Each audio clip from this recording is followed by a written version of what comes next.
시간은 스가랴서 14장 12절에서 21절 말씀 우리 함께 보겠습니다. 12절부터 21절까지 합독하겠습니다.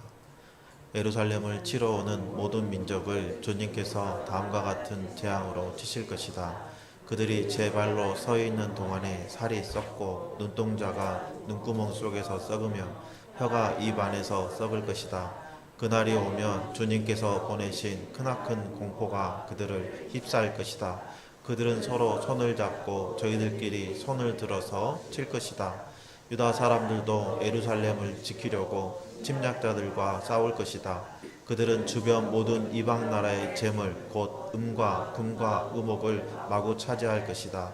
말과 노새와 낙타와 나귀 할 것 없이 적진에 있는 모든 짐승에게도 적군에게 내린 이 같은 재앙이 내릴 것이다. 예루살렘을 치러 올라온 모든 민족 가운데서 살아남은 사람들은 해마다 예루살렘으로 올라와서 왕이신 만군의 주님께 경배하며 초막절을 지킬 것이다. 이 세상의 어느 백성이라도 예루살렘에 올라와서 왕이신 만군의 주님께 경배하지 않으면 그들의 땅에는 비가 내리지 않을 것이다.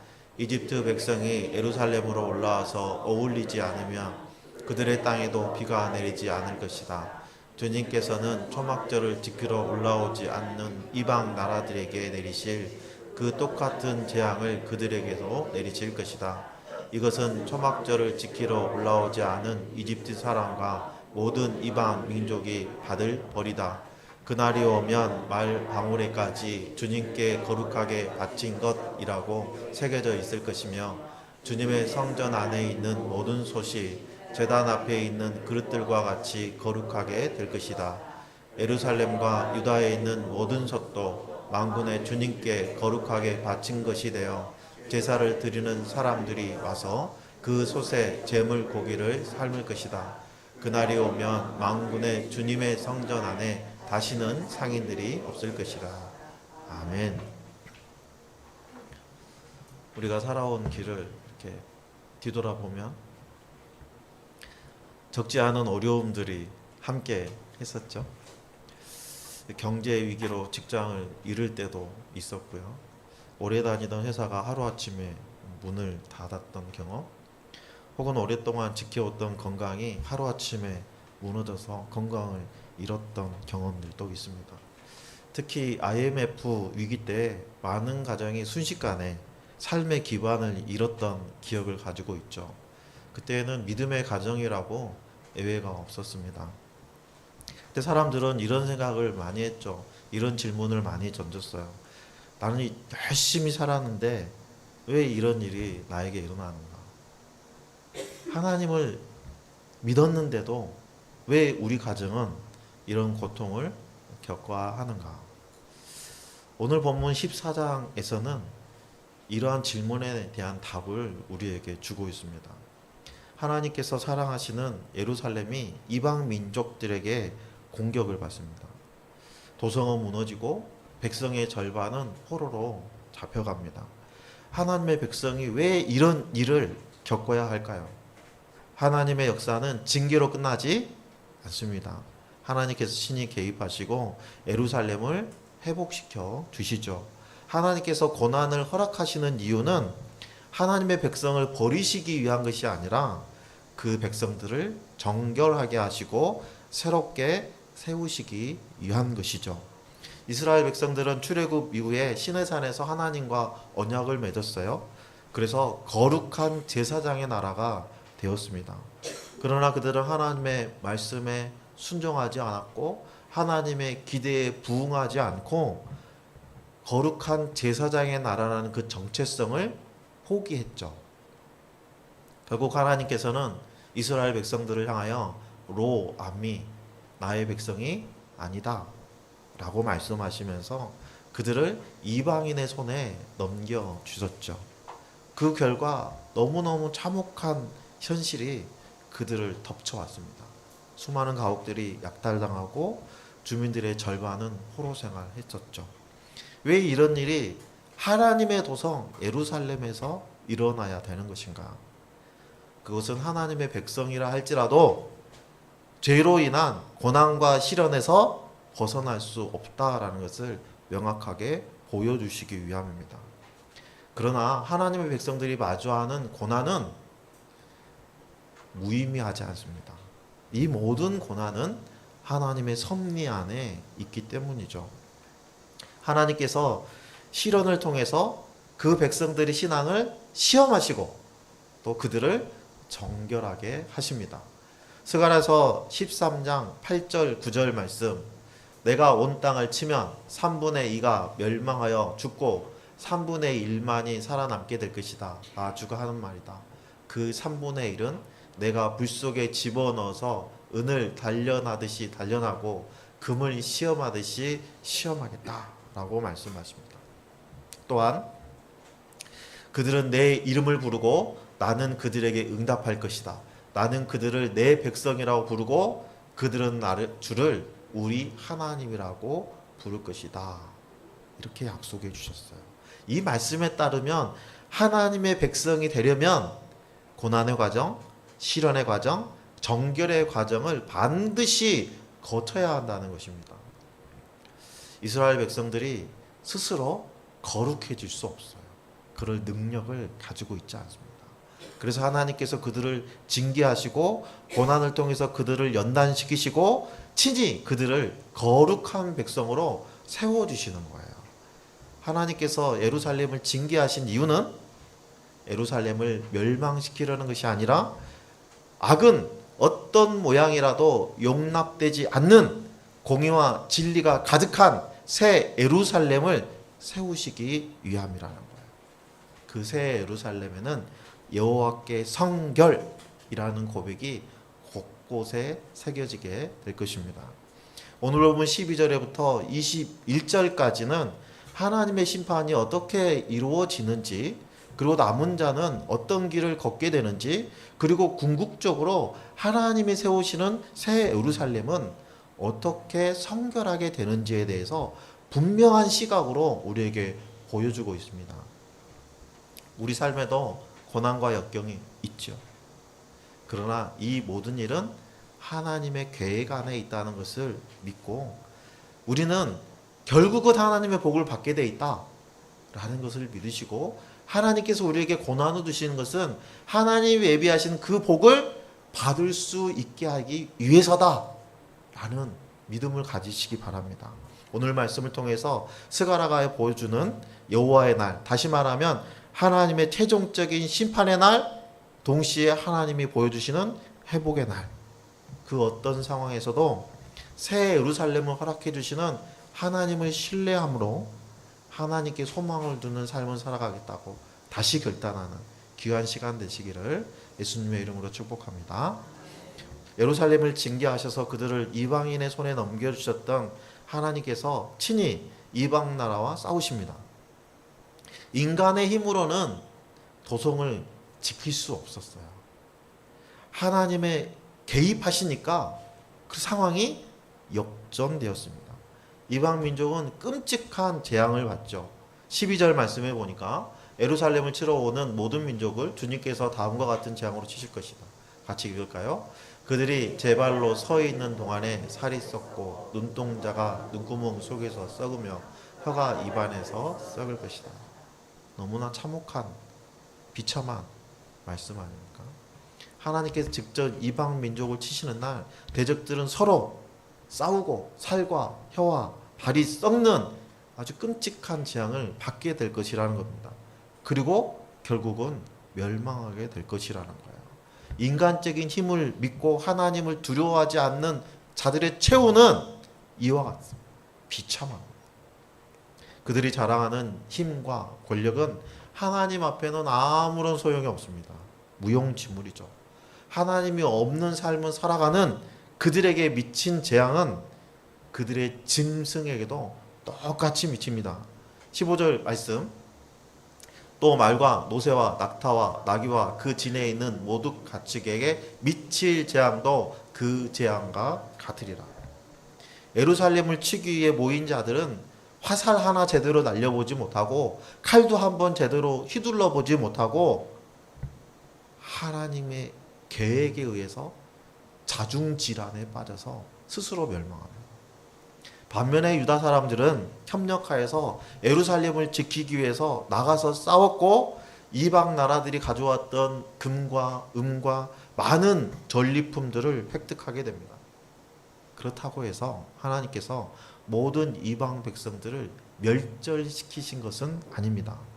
그 중에서도 살아남은 자들이 있었어요.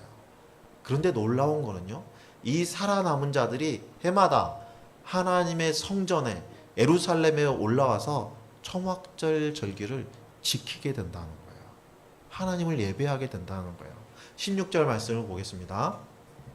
예루살렘을 치러 올라온 모든 민족 가운데서 살아남은 자들은 해마다 예루살렘으로 올라와서 왕이신 만군의 주님께 경배하며 초막절을 지킬 것이다. 이렇게 말씀하십니다. 여러분, 초막절은요, 하나님 없이는 살 수 없었던 그 광야 생활, 그 광야 생활에 하나님께서 부어주셨던 그 은혜를 기억하며 모든 삶의 모든 소유, 나의 모든 것이 하나님의 은혜입니다 라고 고백하는 절기입니다. 내 모든 것이 하나님의 손에 달려 있어요 라고 고백하는 그 절기를 이방인들이 지킨다. 이 절기를 지킨다는 것은요, 단순한 명절을 지키는 차원이 아닙니다. 하나님이 나의 왕이십니다 라고 고백하는 예배인 거예요. 하나님께서 예루살렘을 징계하신 이유가 뭐였죠?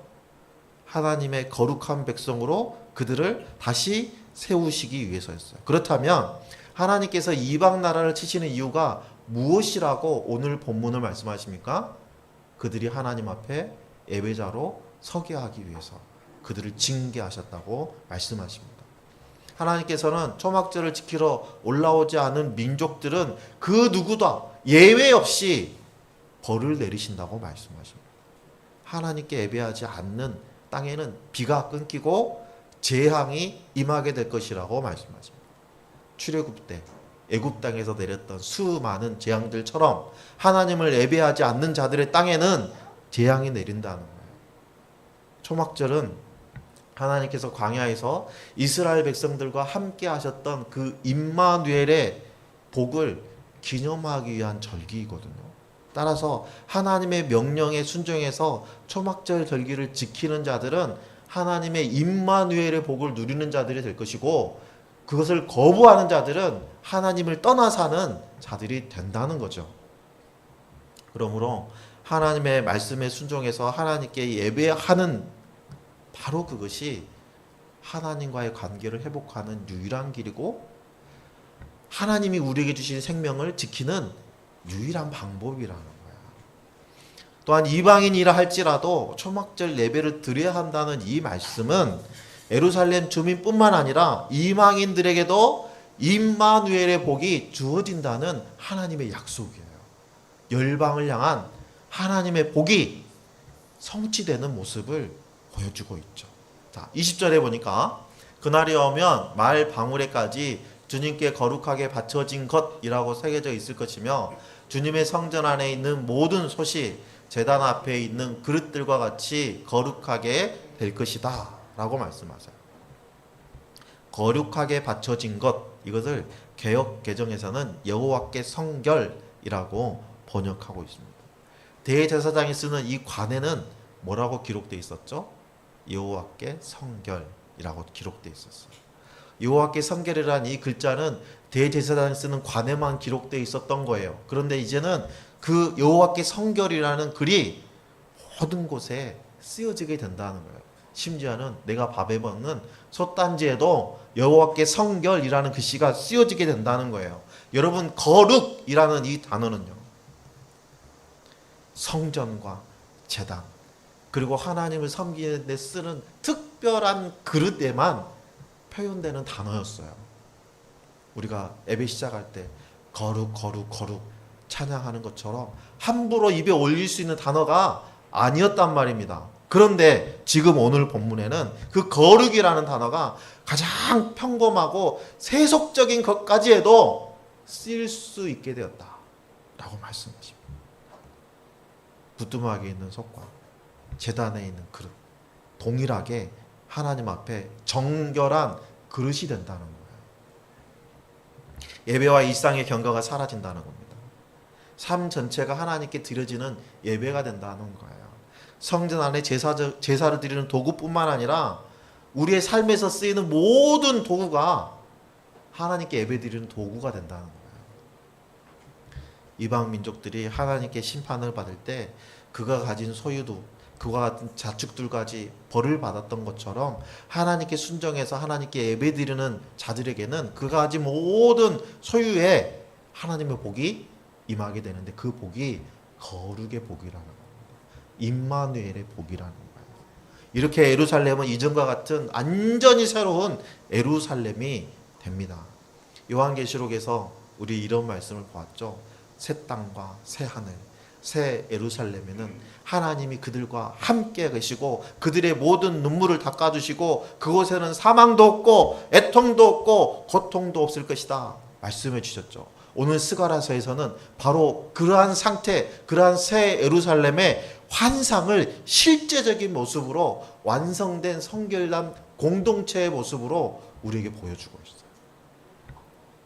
여호와의 날이 되면 이방인들까지도 예루살렘에 올라와서 함께 연합해서 초막절 예배를 드립니다.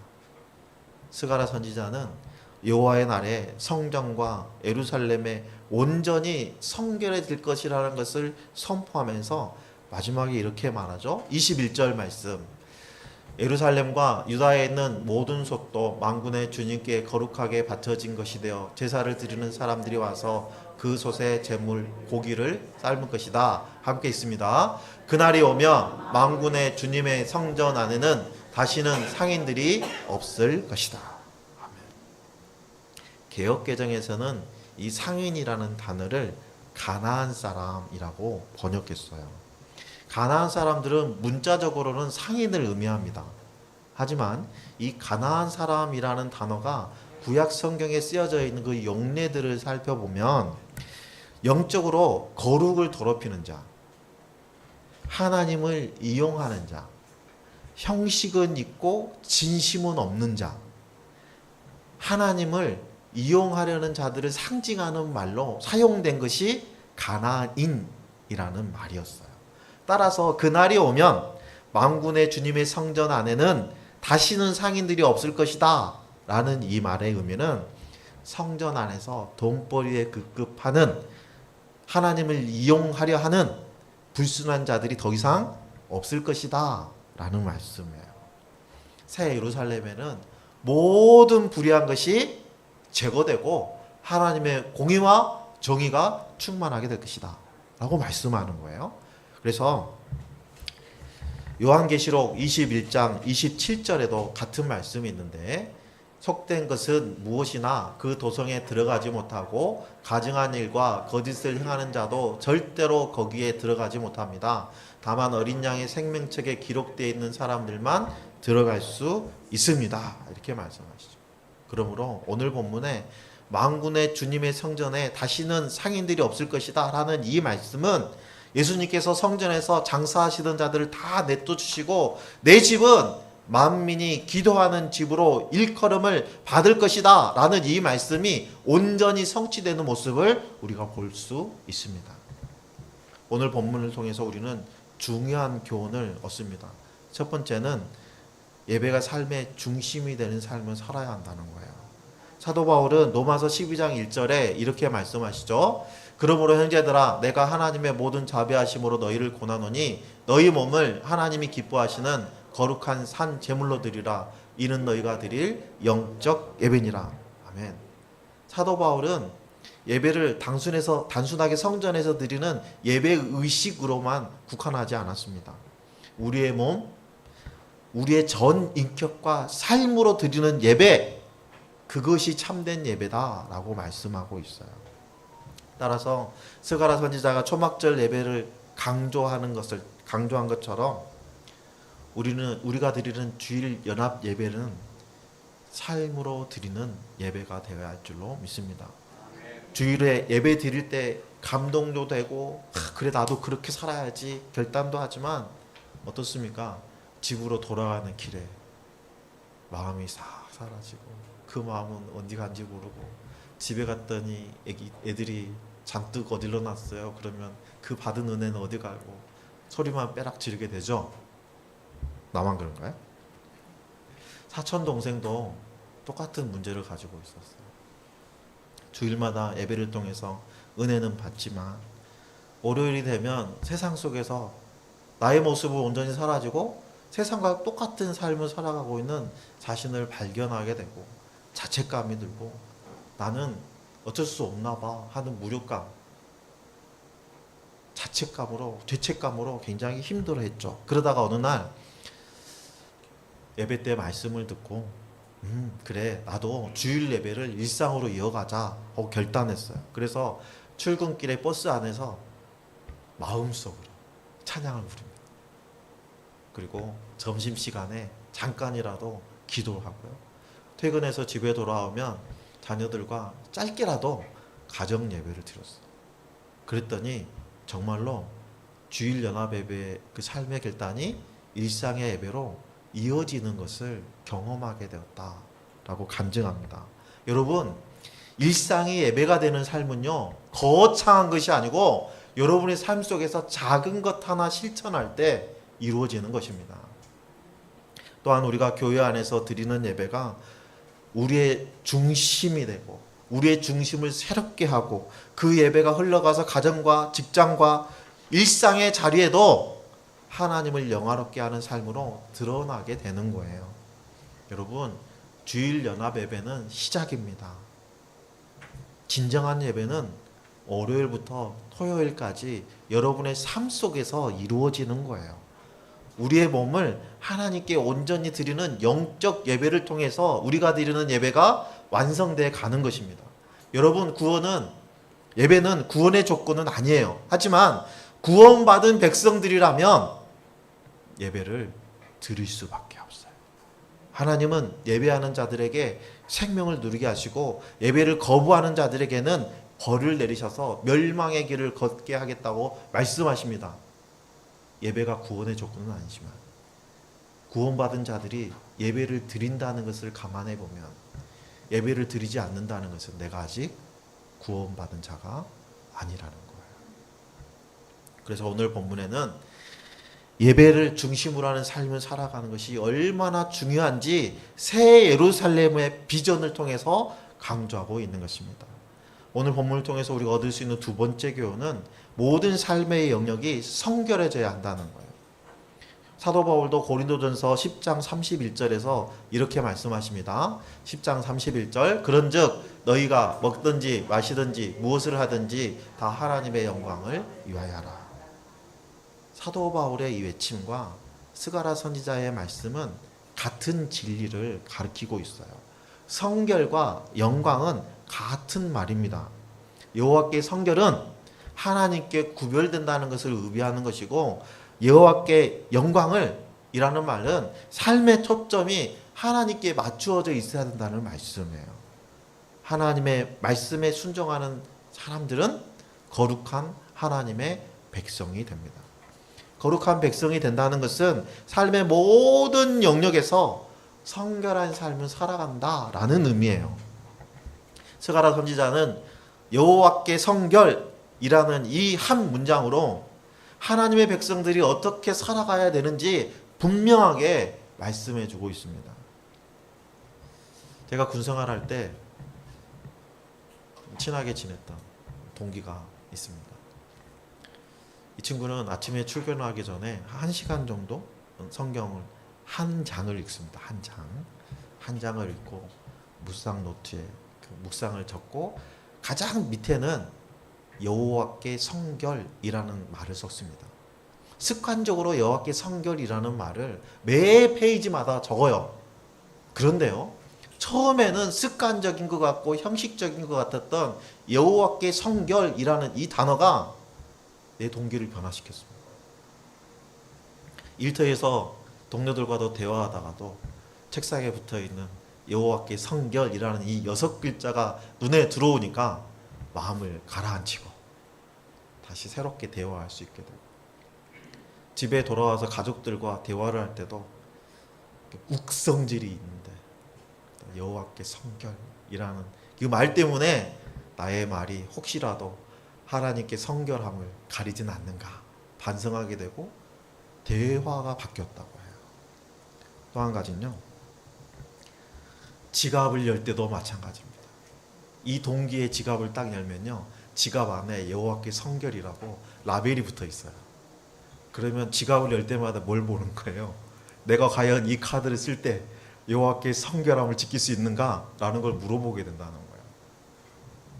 그래서 참 돈도 잘 씁니다. 잘 써요.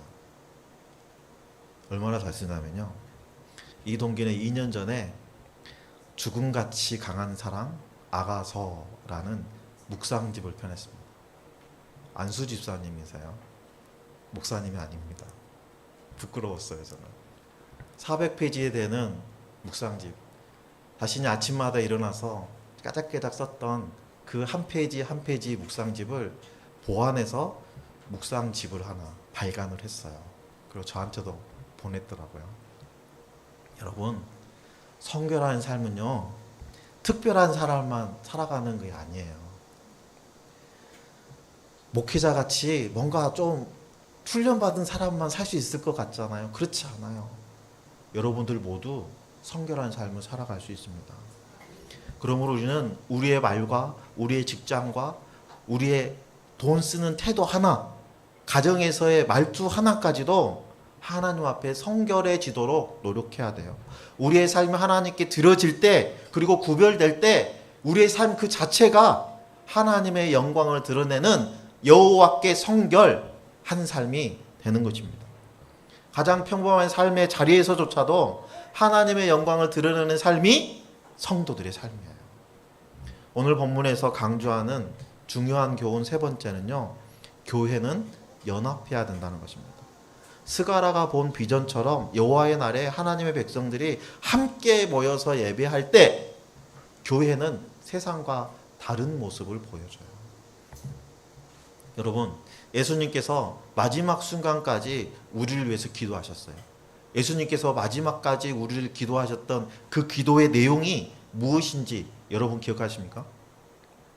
요한복음 17장에서 예수님께서는 겟세마네 동산에서 땀이 피가 되도록 기도하실 때 이렇게 말씀하셨습니다. 아버지여, 아버지께서 내 안에, 내가 아버지 안에 있는 것 같이 그들도 다 하나 되어 우리 안에 있게 하사 세상으로 아버지께서 나를 보내신 것을 믿게 하옵소서. 주님은 제자들이 장차 믿게 될 그 성도들까지 모두 합쳐져서 하나 되기를 원하셨어요. 간절히 그렇게 기도했습니다. 교회의 연합은 단순히 성도들끼리 교회 안에서 사이좋게 지내기 위해서 하신 말씀이 아니에요. 교회마다 고비가 있답니다. 갈등이 없는 교회는 없어요. 죄인들이 모여 있는 곳이잖아요. 그래서 갈등이 있습니다. 그런데 여러분, 교회 안에 가장 큰 갈등이 일어날 때가 언제인 줄 아세요?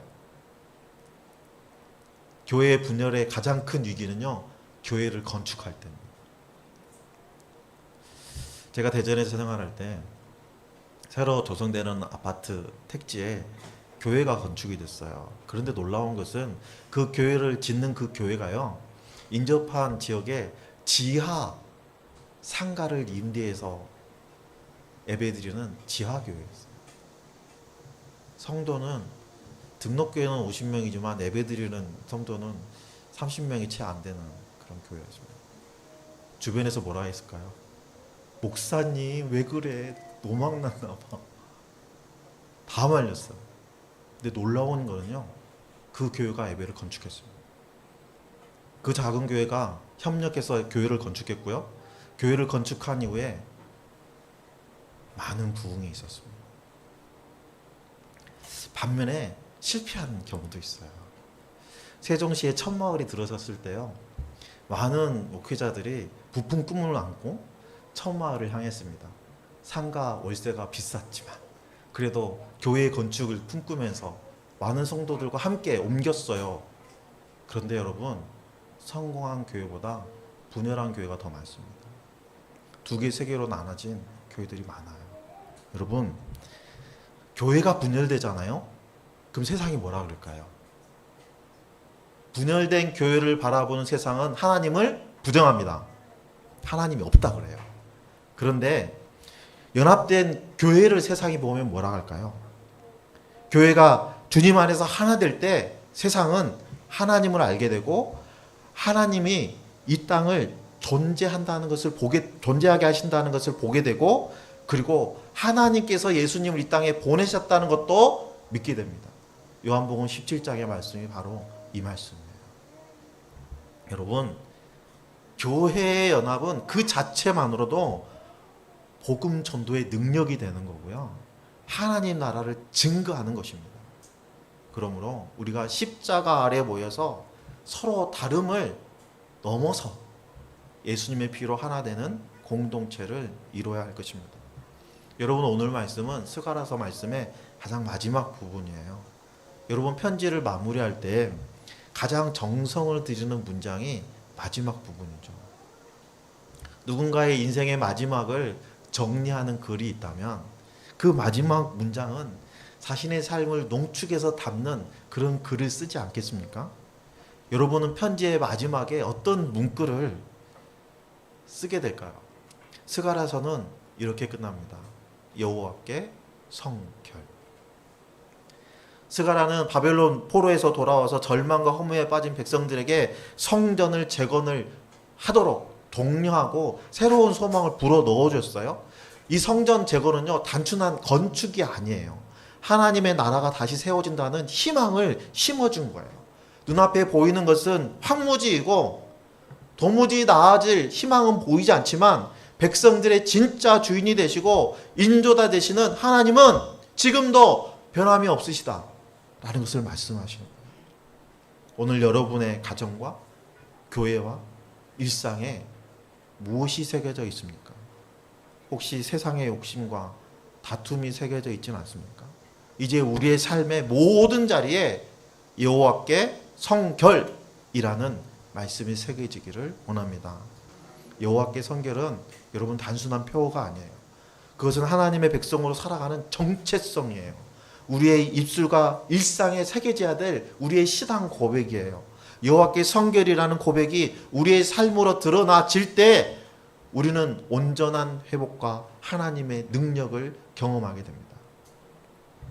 우리가 살펴본 말씀에서 발견한 세 가지, 성결, 연합, 예배, 이 세 가지를 우리의 가정과 우리의 교회와 우리의 목장에 새겨질 때 하나님께서 약속하신 그 새 예루살렘의 비전이 오늘 우리 가운데서도 드러날 걸로 믿습니다. 오늘 말씀에 따라서 여러분의 삶과 가정이, 여러분이 섬기는 목장이, 교회가 여호와께 성결, 하나된 교회, 예배하는 교회로 세워지기를 소망합니다. 날마다 여호와께 성결을 마음에 새기고 먹든지 마시든지 하나님의 영광을 위해서 살면서 하나로 연합하여서 하나님을 예배하는 믿음의 공동체를 세워가는 저와 여러분들 다 되시기를 예수님의 이름으로 축원합니다.